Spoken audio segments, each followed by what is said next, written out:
Being a student often comes with a bro college kid stereotype, scraping by on instant noodles, doing laundry at your parents' house, and stretching every single dollar. It's an awkward stage of life where you're technically an adult with a packed schedule, but you're not earning a full-time income yet.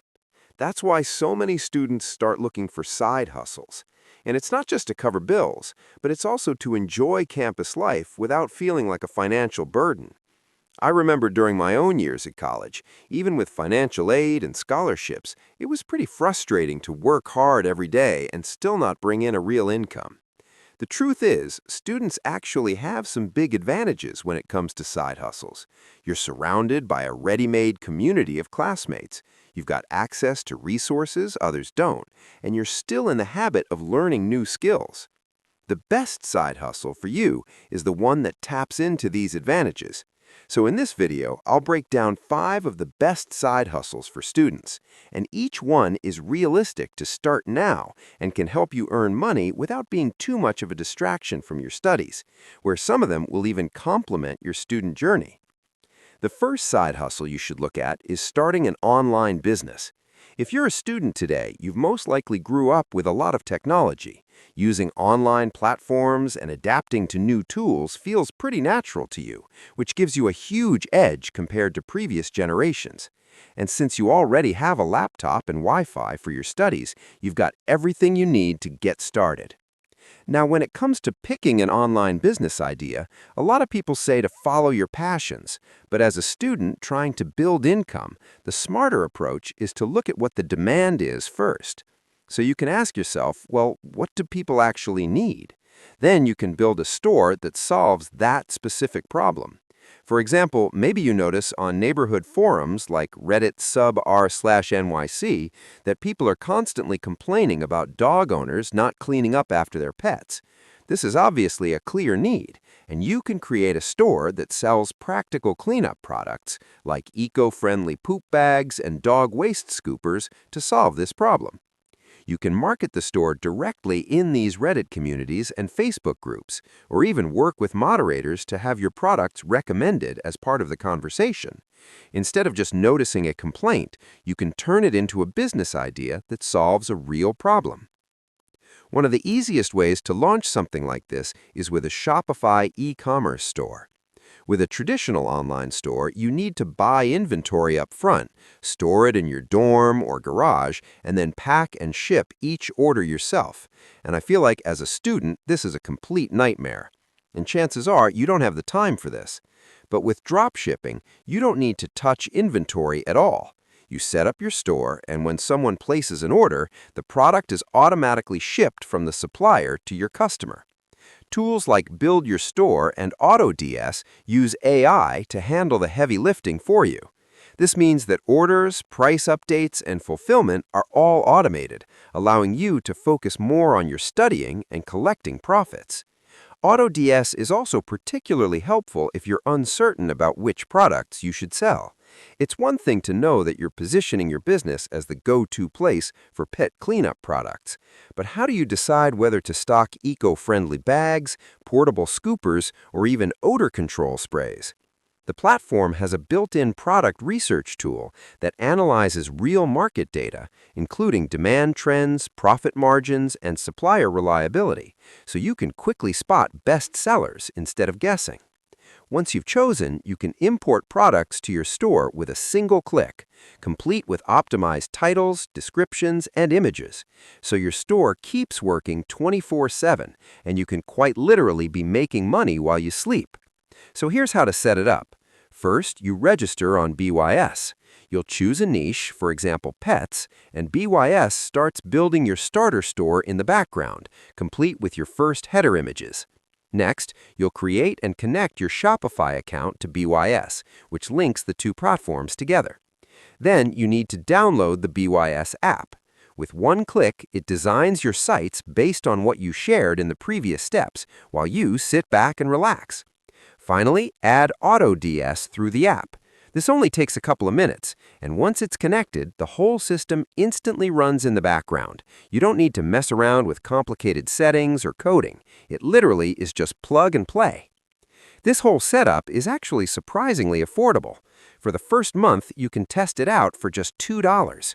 Shopify gives you 3 free days plus 3 months at $1 per month. And with a special offer you'll find by clicking on the link below, BYS extends your trial from 14 to 30 days and only charges you $1. For students, this is hands down the best side hustle to start with. It's quick to set up, cheap to run, and easy to manage between classes. All you need is your laptop, internet access, and the willingness to research a niche with high demand. Even teenagers are using this setup nowadays because it's so straightforward. You just need to have ambition and be curious enough to try it. Next, let's look at campus-based businesses. Unlike most people, you're in the middle of a university community where thousands of students live, study, and socialize every day. Now, I feel like this is a gold mine for starting a business. You've got access to professors, alumni, and guest speakers who can guide you. You've got classmates with skills in design, coding, and marketing who could potentially become your partners. And most importantly, you've got a built-in customer base, students just like you. All you need to do is figure out their pain points and turn them into business ideas. For example, I don't know, maybe you notice that the campus library stays open all night, but after 10 p.m., every coffee shop nearby is closed. So maybe if you offer late-night snacks and coffee right outside the library, then you become the go-to option for tired students. Or take textbooks. Students spend hundreds of dollars each semester, and many can't afford to buy new ones. You could maybe organize a Saturday swap market where students sell used books, old clothes, and even dorm essentials, and you can make money by renting out the stall space. I remember a friend who studied photography. He started working with the local club, taking photos during events and posting them online, like Facebook, with the club's logo. Students loved it because they got free memories of their nights out, and the clubs loved the promotion. Pretty soon, he and a classmate had trained other photography students, scheduled shifts, and were running a full-on service across multiple venues. And yet, to this day, those pictures still circulate on social media.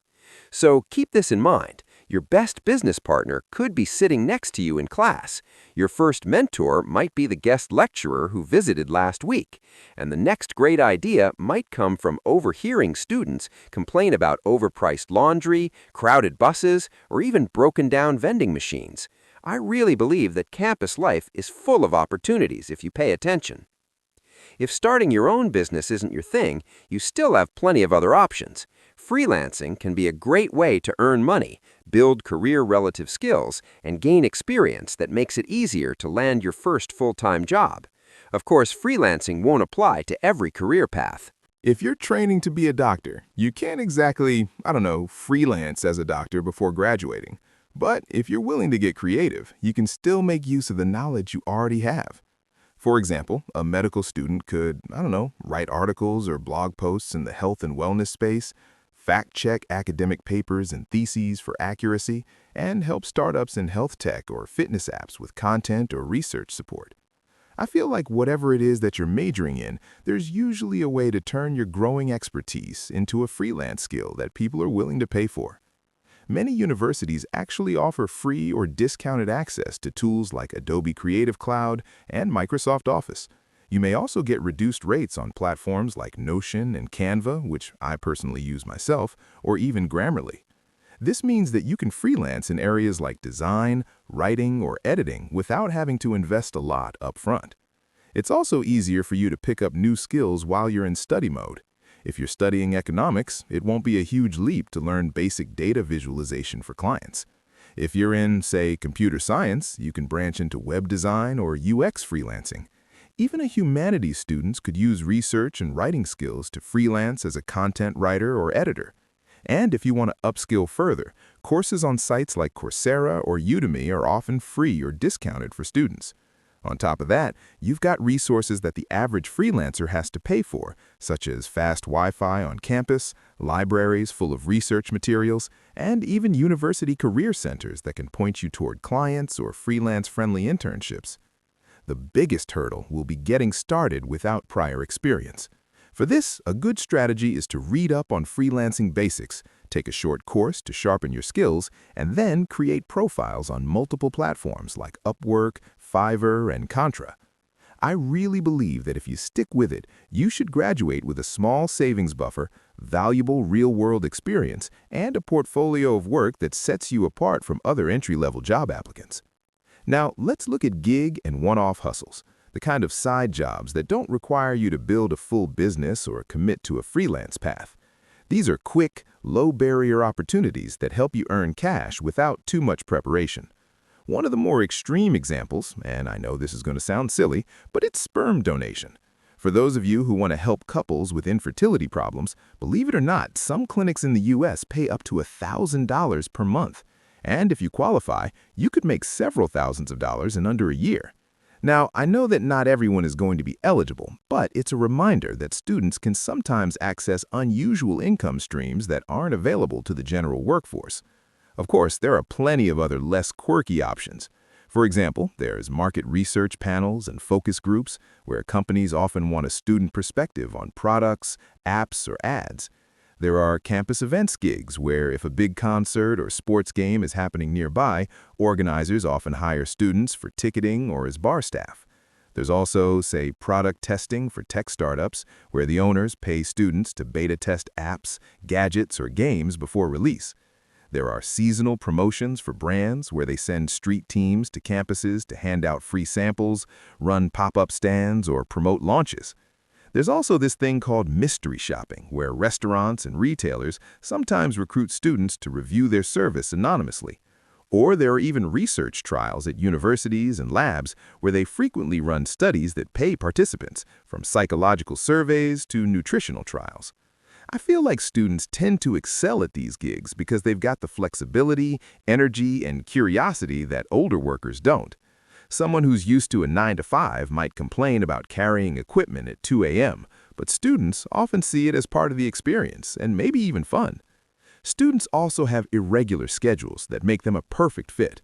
Between lectures, late-night study sessions, and campus events, there are often small windows of free time that can be turned into quick cash with a one-off job. For me, in college, I used to work night shifts at American Eagle, where I would go in at midnight, unpack and fold a new shipment of clothes, and then end work at 5 a.m., which I would then go to my 8 a.m. class. Being 38 years old right now, honestly, I don't think I can do this anymore. But if you're young, I would say totally go for it. But yeah, the challenge is finding the gigs in the first place. The best opportunities usually spread by word of mouth through campus Facebook groups, WhatsApp groups, or even flyers on bulletin boards. Some universities also have dedicated job boards or event offices that post short-term opportunities, so staying connected and keeping your ear to the ground is what's going to help you land the best-paying one-off jobs before they disappear. Finally, let's talk about service-based hustles. These are like one-person businesses where you build a skill you already have or can pick up quickly, then offer that skill without needing staff or inventory. So, for example, if your campus borders a suburb with lots of families, you could put up posters or post on local community groups offering to walk dogs between classes. Maybe you've done this at home, or maybe you know someone who has already done this, or at worst, you don't really know what to do. You can just watch a quick YouTube video and figure out how to handle dogs responsibly and how to design a simple flyer. When I was a student, one of my main side hustles was tutoring math after school. It started pretty small, just helping a couple of kids who needed extra support, but it grew quickly by word of mouth. If you enjoy the service you offer, it might grow into something bigger. I eventually had to schedule lessons, show up prepared, keep the parents happy, and actually collect payments at the end of every single month. Looking back, all of those small things were the foundation for running bigger ventures later on, like running this YouTube channel. But if you just want to have a casual side gig, that's perfectly fine too. And as soon as you have your first client, you'll start earning. I feel like people often trust students who offer services. You're in this growth phase, and people often want to root for you. They know that you might be using the money to pay bills, reduce debt, or relieve your parents, which is something many people will respect. You can start by identifying the skills and assets you already have. So, say that if you already have a car, you could deliver for Uber Eats or a similar service. If you own a decent camera, campus clubs or societies might pay you to photograph events. If English is your first language and there are international students on campus, you could work as a conversation partner. Or maybe you could help professionals in your community who didn't grow up with LinkedIn build their profiles or modernize their resumes. Whatever service you choose, make sure that you value your time and charge enough so you feel respected. It's totally fine to start with lower rates or maybe even free, but gather referrals, build your reputation, and then increase your rates as demand grows.